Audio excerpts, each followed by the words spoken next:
Follow वाली, वो Jiang को आके बचा लेती है नीचे गिरने से और अपने इंट्रोडक्शन देती है कि वो प्यार की देवी है। और बोलती है जियांग से कि अब तो तुम बहुत ज्यादा खुश रहोगे क्योंकि इतनी सारी लड़कियां तुम्हारे पीछे पागल है। लेकिन जियांग उल्टा उस पर चिल्लाने लगता है और कहता है क्या मेरे पीछे पागल है? अरे वो नहीं, पूरी स्कूल मेरे पीछे पागल है, पूरी दुनिया मेरे पीछे पागल है। देखना एक दिन ऐसे ही चलता रहेगा तो सब मुझे मिलकर मार डालेंगे, फिर मुझे स्कूल से भी निकाल दिया जाएगा, फिर मेरे मम्मी पापा मुझे घर से भी निकाल देंगे और एक दिन मैं सड़क पे आ जाऊंगा, वहीं से फिर मैं मर भी जाऊंगा। पूरी जिंदगी तूने मेरी बर्बाद कर दी। तो प्यार की परी कहती है अरे बस का, ज्यादा नाटक मत कर, इसका सोल्यूशन है तुझे बस उनकी इच्छा पूरी करनी है, वो सारी लड़कियों की जो उनके मन के अंदर जो बात है वो पूरी करनी है, जो उनको चाहिए तुझे वो दे देना है। और इतने में उस परी का ध्यान कहीं और जाता है, इसलिए वो उसके पीछे चल जाती है। सब कुछ नॉर्मल हो जाता है, सारे बच्चे देखने लगते हैं अरे यार जियांग कूद गया, चलो जाके नीचे देखते हैं। और जो दूसरी तीसरी लड़की थी वो भी आ जाती है देखने और दोनों आपस में झगड़ा करने लगते हैं। और जियांग झाड़ी के पीछे छुपा है और सोच रहा है चलो भाई सर बच गया लेकिन हमेशा नहीं बचूंगा।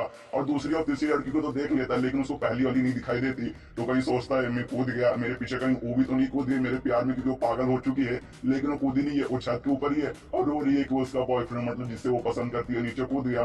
तो वहां पे जियांग आता है, उसे देख के वो लड़की काफी खुश होती है कि मरा नहीं है। और जियांग उस लड़की से कहता है कल मैं तुम्हें कहीं ले जाना चाहता हूँ। और ये सुनकर लड़की काफी ज्यादा खुश होती है, क्या कल हम डेट पे जा रहे? लेकिन वो डेट पे नहीं बल्कि हॉस्पिटल में लेके आया रहता है, वही चेक कराने की प्रेग्नेंट है कि नहीं। ऑफकोर्स जाहिर सी बात है प्रेग्नेंट नहीं है, लेकिन उसको भी कंफर्म करना है। यहाँ हॉस्पिटल में सारे लोग घूर के देख रहे आजकल के बच्चे कैसे इतनी सी उम्र में प्रेग्नेंट कर दिया, कैसा लड़का ये है। और वहाँ पे वो लड़की, उसका गाइस नाम है जीतोंग, तो मैं जीतोंग ही उसे सबसे बोलूंगा।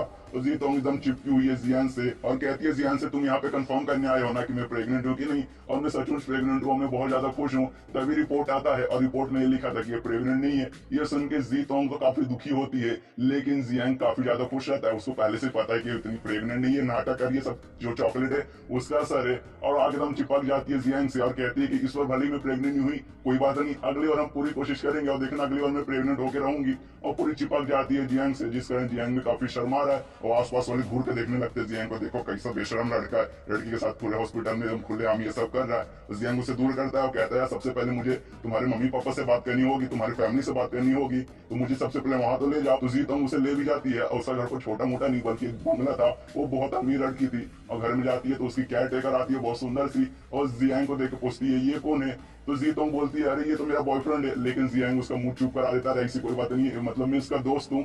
और अंदर वो बैठता है और जो जीतोंग की केयर टेकर थी वो बताती है जियांग से जो हमारी मालकिन के जो पापा है यानी जो बड़े मालिक है वो कभी इस घर में आते नहीं, इस घर में अकेले हमारी मालकिन ही रहती है, क्योंकि वो बहुत बड़े आदमी है, वो बहुत उनको बिजनेस संभालना है, इसलिए वो हमेशा यहाँ से दूर रहते हैं और हमेशा बिजनेस पे ही रहते हैं। तभी उस घर का बॉडीगार्ड आते चिल्लाते हुए कि जियांग नाम के एक बंदे ने हमारी मालकिन को प्रेग्नेंट कर दिया है। और वो केयर टेकर भी बोलते हैं इस नाम का तो मैं एक लड़के का नाम सुनी हूँ और वो जियांग यहीं पे था। सारे बॉडीगार्ड उसे घेर लेते हैं और मारने लगते हैं, तो पीछे से जीतोंग आती है और कहती है प्लीज उसे मत मारो, मैं उस लड़के से प्यार करती हूँ और वो भी मुझसे करता है। ये सुन के और वो लोग गुस्सा हो जाते हैं, बोलते क्या हमारी मालकिन से प्यार करेगा ऐसा लड़का, उसे और भरदम पेल देते हैं। फिर वो चिल्लाती है जीतोंग प्लीज मारो मत इसे, और बोलती है भले ये उतना अमीर नहीं है, भले ये कोई नौकरी नहीं करता, भले इसके पास गाड़ी नहीं है, भले ये भीख मांग के मेरा पेट पालेगा, मैं उतने में खुश हूँ और हमने वादा किया हम शादी करेंगे। इस बात पे बॉडीगार्ड और गुस्सा हो जाते हैं और जियांग को मारते कहते क्या हमारी मालकिन से तो शादी करेगा। उसके बाद जीतोंग फिर कहती है कि भले मैं प्रेग्नेंट नहीं हुई थी इस बार, लेकिन हम फिर से कोशिश करेंगे कल और इस बार पक्का प्रेग्नेंट होंगी। और ये सुनकर बॉडीगार्ड और गुस्सा होते हैं और भरदम उसे पेल देते हैं। यहाँ पे जियांग की हालत खराब हो रही है, वो जीतोंग से कहता है कि अरे प्लीज चुप हो जा यार, वरना ये लोग मार के मेरी हड्डी बुड्डी सब तोड़ देंगे। और जीतोंग जियांग को बचाने के लिए उसको अपने कमरे में ले जाती है और वहां पे जीतोंग देखते हैं कि उसका कमरा काफी बड़ा और काफी ज्यादा सुंदर है। और दरवाजे के बाहर सारे बॉडीगार्ड पहुंचे और बोल रहे मालकिन अब दरवाजा खोलिए, उस आदमी को हम उस लड़के को छोड़ेंगे नहीं, उसको तो हम मार के रहेंगे। लेकिन जीतोंग दरवाजा नहीं खोलती और जियांग उसका जाकर मुंह चुप कराता है। तभी इनके बीच में थोड़ा सा मतलब मूवमेंट हो जाता है, बहुत मतलब स्वीट सा एक मूवमेंट आ जाता है, लेकिन उसका एहसास होता है यार मुझे ये सब नहीं करना और पीछे हटता है। तभी उसका ध्यान जाता है कैलेंडर पे, जो कि 1 साल पुराना कैलेंडर था और उस पर एक डेट मार्क किया हुआ था। उधर ये लिखा था कि आज मैं अपने पापा के साथ खाना खाई और ये मेरी जिंदगी का बहुत अच्छा दिन है। और फिर जियांग दरवाजा खोलता है, जहां बाहर जो केयर टेकर थी वो जीतोंग के पापा को फोन करके बता रही है कि ऐसा ऐसा हुआ, एक लड़का आया है उसने ऐसा प्रेग्नेंट कर दिया मालकिन को। और जियांग उससे फोन छीन लेता है और कहता है कि ये बूढ़ा तू सुन रहा है, तेरे में दम है तो हिम्मत है तो यहाँ आ जा, मैं तेरी बेटी को प्रेग्नेंट कर दिया, देखता हूँ तो क्या उखाड़ सकता है। और आसपास वाले सारे बॉडीगार्ड देख के हैरान, अरे बाप इस लड़के में इतना दम है, सीधे मालिक को फोन कर दिया, इतना उल्टा सीधा बोल दिया कि हिम्मत है तो आके दिखा। और दूसरी तरफ जो जीतोंग का बाप है वो भी हेलीकॉप्टर गाड़ी लेकर पूरा मिलिट्री लेकर पहुंच जाता है यहाँ पर। और जैसे वो पहुंचता है वैसे एपिसोड खत्म हो जाता है, पर टेंशन लेने की कोई जरूरत नहीं है। अब बढ़ता हूँ सीधा एपिसोड 3 की तरफ। एपिसोड 3 की शुरुआत वहीं से हुई जहां से 2 की खत्म हुई। जीतोंग का बाप आ चुका है और अपने साथ मिलिट्री वाले लेकर आया है और सबने ने तब बंदूक टांग के रखा जियांग के ऊपर। जियांग डरा हुआ है कहीं मुझे गोली ना मार दे, तो जीतोंग का बाप कहता है अरे गोली मत मारो, बंदूक नीचे कर लो। ये सुन के जियांग खुश हो जाता है, अरे मुझे गोली नहीं मारेगी, काश मैं बच गया, मुझे शायद कोई ना मारेगा। लेकिन जीतोंग का बाप कहता है कि गोली मत मारो, सालों को जाके सीधा लात से मारो, और उसे लात से पहनने लगता है। तभी वहां पे आती है जीतोंग और कहती है अरे पापा आप गलत समझ रहे हो, मैं प्रेग्नेंट हुई नहीं, आपको इसको मानने की कोई जरूरत नहीं है, और रिपोर्ट दिखाती है। तो उसका बाप रिपोर्ट देखता है और जियांग से कहता है अरे जब प्रेग्नेंट हुई नहीं थी तब क्यों ऐसा नाटक किया, फालतू में तुम मार खा गया। तो ये सुनकर जियांग कहता है मैंने ये इसलिए किया ताकि आप अपनी बेटी से मिलने आओ, अगर मैं ये नहीं कहता तो शायद आप अपनी बेटी से मिलने नहीं आते। आपने अपनी बेटी को खाना दिया, कपड़ा दिया, इतना बड़ा महल दिया, इतना अच्छे स्कूल में एडमिशन कराया, लेकिन कभी आपने अपनी बेटी को प्यार नहीं दिया। और ये सुनकर जियांग का बाप जीतोंग का बाप गुस्सा हो जाता है और कहता है तुझे क्या मालूम प्यार के बारे में। तो जियांग उसको कैलेंडर दिखाता है और कहता है देखो इस कैलेंडर में 1 साल पहले तुमने अपने बेटी के साथ बैठ के खाना खाया, कभी उससे फीलिंग के बारे में कभी सोचा है, कभी उसके इमोशन के बारे में सोचा है। वो बस ये चाहती थी कि आप उसके पास रहो, उसका हमेशा साथ रहो, उसकी हमेशा मदद करो, उससे एकदम करीब रहो। लेकिन आप तो हमेशा बिजनेस के लिए यहाँ कभी वहां रहते, अपनी बेटी के साथ कभी बैठ के 2 पल से बात भी नहीं किया। और ये सब देख के जितने भी बॉडी गार्ड और केयर टेकर है वो बहुत ज्यादा इमोशनल हो जाते हैं। और जियांग भी सोचता है यही सही मौका है, ज्ञान मैंने फेल दिया, अब कटक लेता हूँ यहाँ से, और वहां से निकल जाता है और बहुत दूर से चक्कर मारता है, इधर उधर भागता है, मतलब निकलने की कोशिश करता है। लेकिन घूम फिर को वापस पता चलता है कि जिस घर से वो निकला था उसी घर के बैकयार्ड यानी पीछे पहुंच गया है। और वहां पे जीतोंग भी पहुंच जाती है और वो किस करने वाले रहती है जियांग को, तभी वो अचानक से गायब हो जाती है। अब जियांग को समझ नहीं आ रहा कि अचानक से गायब कैसी हो गई। तभी वहां पे जो प्यार की देवी है यानी क्यूपिड गर्ल वो आती है और बताती है वो गायब नहीं हुई है, तूने उसकी इच्छा पूरी कर दी है। उसकी यही इच्छा थी कि अपने पापा के साथ हमेशा रहे और खाना खाए, और ऐसा हुआ भी है जो तूने भाषण दिया था अभी, मतलब अब वो तेरे प्यार से मुक्त हो गई है। और ये सुन के जियांग भी खुश हो जाता है और सोचता है चलो एक लड़की से तो बला टली, और वो निकल जाता है। फिर अगले दिन का सीन शिफ्ट होता है स्कूल में, जहाँ उसकी अभी भी हालत खराब है क्योंकि एक लड़के से पीछा छुड़ा है, अभी बाकी 2 बाकी है। तभी देखते हैं बहुत सारे पैम्पलेट उड़ रहे हैं और उस पैम्पलेट पे इसका फोटो रहता है और ये लिखा था कि मेरे पति गायब हो चुके हैं, उनकी 2 बेटियां हैं, प्लीज अगर वो मिले तो इस नंबर पे फोन कीजिए। और वो तीसरी वाली लड़की थी जिसको गाइस जैसे जियांग ने वो पैम्पलेट देखा उसकी फटके 4 हो चुकी है। सोचता है कि दूसरों के नजर में आने से पहले मैं चुपचाप यहाँ से निकल लेता हूँ, और चुपके से वहां से निकलने लगता है। तभी गाइस एक चौथी लड़की की एंट्री होती है जो कि बोर्ड पे जियांग का नाम देखती है और नाम देख के काफी ज्यादा खुश हो जाती है।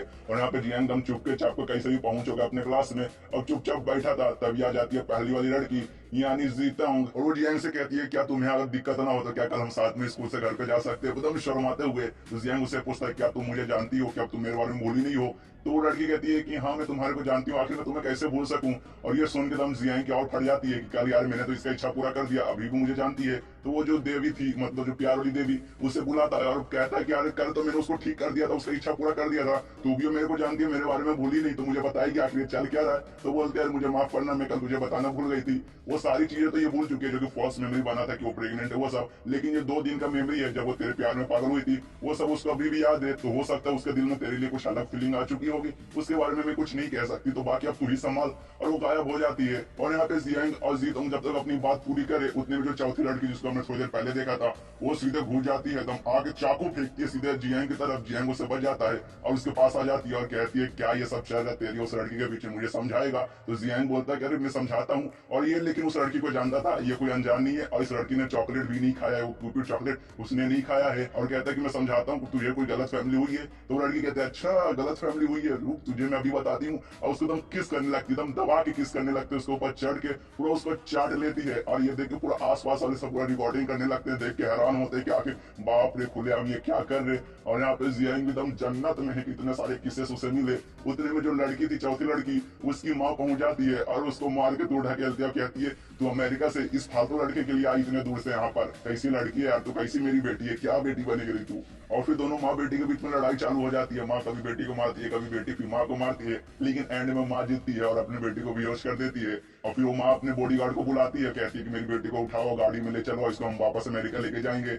और उसे लेके जाती है और जियांग भी बोलता है उस औरत से कि प्लीज आंटी आप इसे वापस अमेरिका लेके जाओ। तो वो औरत कहती है कि हाँ मैं इसे लेके जाऊंगा, तेरे से तो दूर रखूंगी। इसके बाद वो अकेला बैठा हुआ था जियांग, तभी वो जो प्यार वाली देवी आती है और कहती है क्या जो चौथी लड़की थी क्या उसने वो क्यूट चॉकलेट खाया था। तो जियांग बताता नहीं उसने नहीं खाया था, वो बल्कि मेरी बचपन के दोस्त थे, हम लोग साथ में लगभग जब हम छोटे थे हम लोग तब से साथ में खेलते थे, फिर प्राइमरी स्कूल फिर मिडिल स्कूल हम लोग साथ में ही गए, और मुझे पसंद करती थी शायद, और हमेशा से वैसी बर्ताव करती है, हमेशा मेरे पीछे पड़ी रहती है। और फिर अमेरिका भी चली गई थी लेकिन वापस अचानक से आज देख रहा हूँ पहुंच चुकी है। उतने में जो पहली वाली लड़की रहती है यानी जीतों, वो भी वहां पे पहुंचती है और वो शर्माती और मारती है, नाटक करती है छुपने का, एक पत्ता ले लेकर। गाइस देखो कितनी बॉडम औरत एक पत्ता लेकर छुपने की कोशिश करती है। जियांग उसे देख लेता है, पूछता है तुम यहाँ क्या कर रही हो? तो वो शर्माते हुए बोलती है अरे मैं बोलूं कि ना बोलूं, वो मैं बोल रही थी कि कल हम साथ में ऐसा वैसा पूरा शर्मा रही थी।